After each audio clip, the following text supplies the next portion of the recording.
안녕하십니까? 몸과 마음의 치유를 지향하는 하이슨 힐링 하우스가 여러분과 함께 합니다. 하이슨 힐링 하우스는 가정교육, 자아성장, 인체정화 등 다양한 프로그램을 통해서 더 많은 분들이 몸과 마음의 건강을 되찾고 행복한 삶을 누릴 수 있도록 도와드리고 있습니다. 매달 심리건강, 신체건강, 자아개발 등 관련의 책들을 공유하고 있습니다.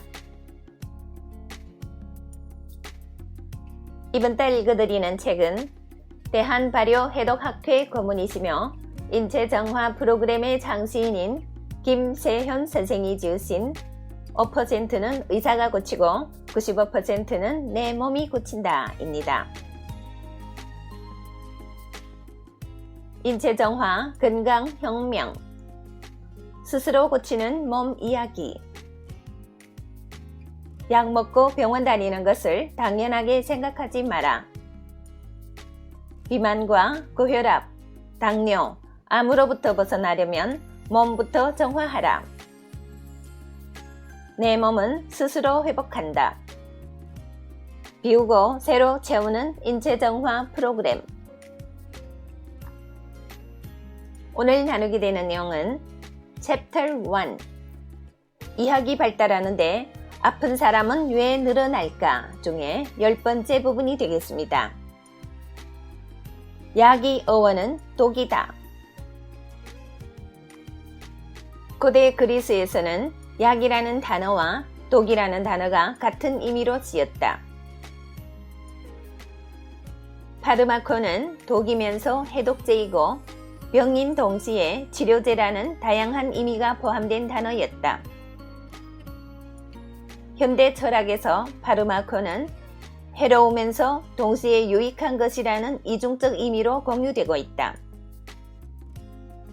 약국을 드럭스토어라고도 하지만 파마시라고도 하는데 바로 이 파르마시가 파르마콘에서 파생된 단어다. 아이가 열이 나서 병원에 가면 의사는 해열제를 처방해준다. 부모는 의사가 준 것이니 믿고 아이에게 약을 먹인다. 이때 아이가 약 때문에 열이 내려갔다고 해서 정말 병이 다 나았다고 믿어선 안 된다. 우리가 알아야 할 것은 해열제가 열을 내리게 해주지만 병까지 치유하지 않는다는 사실이다. 몸에 열이 나고 쑤시고 아픈 것은 병이 아니라 우리 몸이 병에 대해 싸우고 있다는 증거다. 통증, 염증, 발열은 우리 몸이 자생력이 살아있다는 뜻이기 때문에 섣불리 제거하려고 해서는 안 된다. 백혈구는 우리 몸이 군인으로서 세균이 침입하면 즉시 달려가 무찌른다. 이때 백혈구의 활동을 돕는 촉매제가 효소인데 효소는 체온보다 높은 상태에서 활성화된다. 몸의 발열은 강한 백혈구를 만들기 위해 인체가 효소를 활성화시키는 과정이라고 할 수 있다. 항생제는 세균을 죽일 수 있어도 인체를 감염시킨 바이러스는 죽일 수 없다는 것이 정설이다. 항생제는 박테리아의 세포벽을 공격하는데 바이러스는 세포벽 자체를 갖고 있지 않기 때문에 일률적인 항생제로는 죽일 수가 없다. 바이러스처럼 백약이 무효하고 변종이 다양한 개체는 면역력을 통해 이겨내야 한다. 면역력을 갖추는 가장 확실한 방법이 혈액 정화를 통한 대사 기능이 활성화다. 신이 우리를 창조할 때는 하나의 우주로서 창조했다. 우주는 시계의 초침이 흘러가듯 일정한 법칙에 의해 움직인다. 아침이 되면 해가 뜨고 밤이 되면 달이 뜬다. 이것은 우주가 만들어진 이후 한 번도 변하지 않은 우주의 원리다. 우주가 순환 운동을 하듯 우리 몸 역시 항상성 운동을 하고 있다. 항상성이란 우리 몸이 정상을 향해 움직이는 현상을 말한다. 자연 치유력이라고 하면 이해가 바를지도 모르겠다. 아이들 치아 교정을 할 때 보면 이가 예쁘게 된 후에도 한동안 고정 장치를 하고 있어야 한다. 이는 치아가 원래의 자리를 찾아가기 위해 저절로 움직이는 것을 막기 위해서이다. 이처럼 우리 몸은 원래 자리를 알고 있어 그곳으로 향해 간다. 우리가 세상에 태어났다는 것은 신으로부터 건강보증서를 받았다는 의미이다. 사는 동안 우리 몸은 정상적인 몸을 위해 나아가지 결코 비정상적인 몸을 지향하지 않는다. 병균을 무찌르느라 한창 열을 올리고 있는 몸에 대해 독을 주고 주입한다고 생각해보자. 이는 몸을 돕는 것이 아니라 몸이 항상성을 죽이는 결과를 초래한다. 우리 몸은 병과 싸우기 위해 효소를 사용하는 한편 외부에서 들어온 독을 배출하기 위해 또다시 효소를 소비해야 한다. 이중으로 효소를 낭비하는 결과를 부르는 것이다. 동물은 몸이 아프면 아무것도 먹지 않고 가만히 누워서 앓는다. 말 못하는 동물일지라도 자기 몸이 낫는 법은 알고 있기 때문이다. 우리는 우리 몸을 믿어야 한다. 가장 좋은 의사는 우리 몸이다. 몸이 아파 입맛이 떨어지는 것은 몸이 죽으려고 기를 쓰는 게 아니라 소화에 쓰일 효소를 아껴 병 치유에 투입하고자 함이다. 방어 능력이 일환인 것이다. 단식은 장에게 일거리를 주지 않음으로써 우리 몸이 인체를 치유하는 데 전력을 기울이도록 하는 효과를 가져온다. 몸에 열이 날 때는 아무것도 먹지 않고 열이 다 빠져나갈 때까지 휴식을 취하는 것이 가장 좋은 치유법이다. 한 발 나아가 몸이 아플 때는 마음껏 아픈 것이 좋은 것이라는 생각을 가져야 한다. 우리 몸은 병을 경험함으로써 병을 극복할 수 있는 힘을 얻는다. 적을 알아야 싸움에 이긴다는 말이 있다.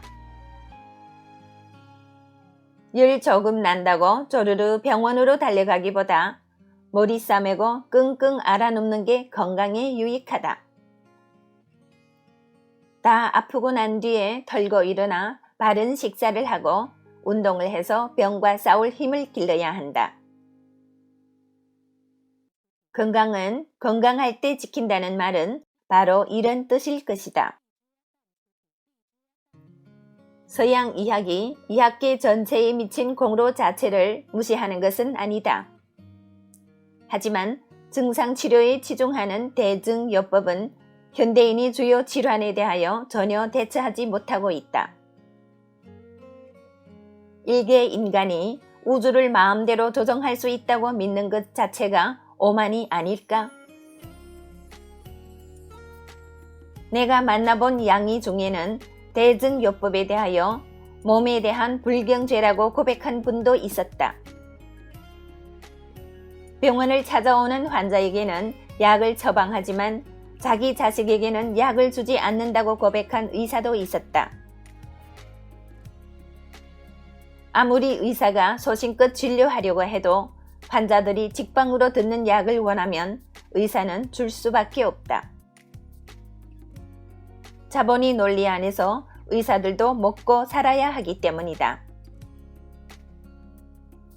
이런 의미에서 의학 서비스 문화를 바꿀 사람은 의사라기보다 소비자라고 할 수 있다.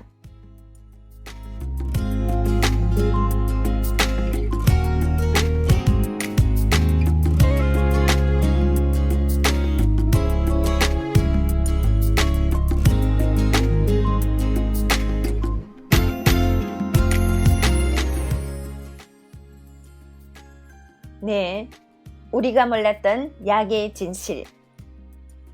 약은 독이다. 중국에도 이런 말이 있죠. 是药三分毒.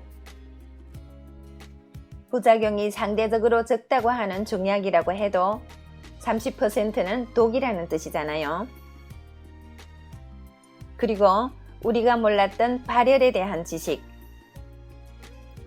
이 대목에서 저자가 말씀하셨듯이 우리 몸은 열이 나고 아플 때면 소화효소를 절약하기 위해서 식욕도 떨어지고 조용히 있고 싶어 합니다. 그런데 이전에 저희가 몰랐을 때는 아이가 열이 나고 아프고 식욕이 떨어지고 하면은 더 좋은 것을 먹이려고 애를 썼던 것 같습니다. 아마도 많은 분들이 이런 착오를 범하지 않을까 싶습니다. 아프니까 몸을 보호하느라고 더 좋은 것을 먹이고 그러지 않나요?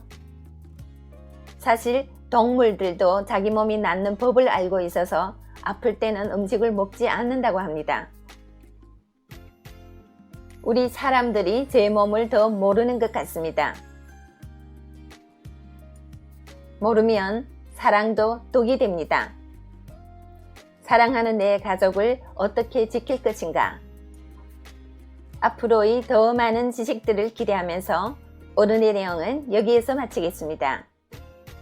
애청해주신 여러분 대단히 감사합니다. 여러분의 건강, 풍요, 행복을 기원합니다. 오늘도 좋은 하루 되시고 내일 이 시간에 또 뵙겠습니다. 상해에서 이춘아가 여러분과 함께 했습니다.